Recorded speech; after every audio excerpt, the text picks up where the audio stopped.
Anna Nasset, owner of Stand Up Resources, to speak about the Elevate Survivor Voices.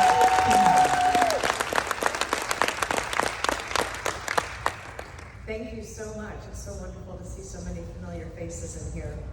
So I'd like to thank the OVC for this opportunity to elevate my voice. I would also like to thank SPARK, the Stalking Prevention Awareness and Resource Center of Equitas, Washington State, the Vermont Center for Crime Victim Services, and the state of Vermont, for without my brave little state, I would have never known the power of my voice. The very fact that I am standing in our nation's capital, surrounded by people working to ensure safety and support for victims of crime, is elevating my voice beyond anything I could have ever imagined. But the fact that I'm alive to elevate my voice is an entirely different wonder, and one that I have come to accept over the years, and one that in large part fuels my voice. As a victim and survivor of stalking by a man I do not know since roughly 2008-2009, I can look back upon and see one clear theme. The reason I am alive is because of the incredible work of law enforcement, advocates, prosecutors, victim witness coordinators, my former state of Washington, my current state of Vermont, and every step of the way because I was believed. When I made reports or interacted with the criminal justice and legal professionals, I am a stalking victim, but I am not a homicide victim. The reason I am alive was that everyone started by believing. One of the ways I personally elevate my voice is by serving on the board of End Violence Against Women International, which started the Start By Believing campaign to change the ways we respond to disclosure of gender-based violence. Start By Believing is for all of us, and I do mean that, all of us, not just criminal justice professionals or victim service professionals, but friends and family. We know that we know survivors tell 2 to 3 people before they report to law enforcement, and more importantly, if they ever do. As friends, family, as a nation, our response to survivors' disclosure makes the difference between accessing support services and reporting. While I may be known for my work in the stalking field, it is important for me to also acknowledge that I am a victim and survivor of gender-based violence throughout the entirety of my life. There are times when I disclosed that I was believed, but the vast majority of my victimizing experiences were dismissed by others when I shared my truth.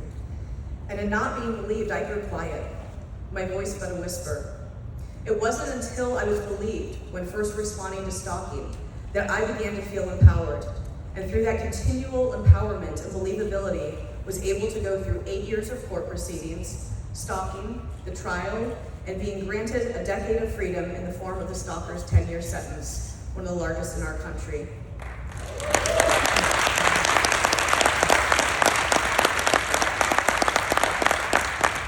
And I just had the pleasure of meeting somebody who was really foundational in that, so thank you, sir. The crime of stalking is lonely, it is psychological, it is used to quiet victims. My voice was gone and faded for so long, and with this decade of freedom I'm in, while the stalker is incarcerated, I have dedicated every part of my work to ensuring that the voices and rights of the 13 million people stalked in our country that don't look like me, that don't have the same access as me, that aren't the same gender as me, that live in different communities, can find those same rights and those same safeties. I choose to elevate my voice to ensure that others will also be able to do so. I work tirelessly to educate victim service and criminal justice professionals on trauma-informed best practices when working with victims of all crimes, not just stalking. I write, I speak, I podcast, I create, I have conversations, I train others, but what is most important to me is the emails that fill my inbox each day of stalking victims from across this country who I will never meet, and being able to point them to services and support however I can. I elevate my voice because I will not be the exception in the safety I currently have, and I will work to help others create that standard. But to be clear, how long I'm able to elevate my voice and do this work is also an unknown timeline. The stalker will be released, he will begin again. The Supreme Court is currently hearing a case right now that is terrifying to me, and what that could mean for my safety and the safety of others. When he begins again, the next prosecutor may not prosecute, or an officer may dismiss myself and others. An advocate might not know how to handle stalking, and I will go quiet again. In closing, I would like to thank each and every one of you that is here this evening, You may not have worked my case, you may not have known my name until today, and you may forget it when you leave. But you do know me now for this moment. And for the very fact that you are here tonight means that you have also worked to ensure and elevate the voices of victims of crime wherever you are. And for that, I am alive. I stand with you in solidarity for continuing this work, and I thank you for paving the way. And for as long as I'm able to, for as long as I can walk this road, I will elevate with you. Thank you.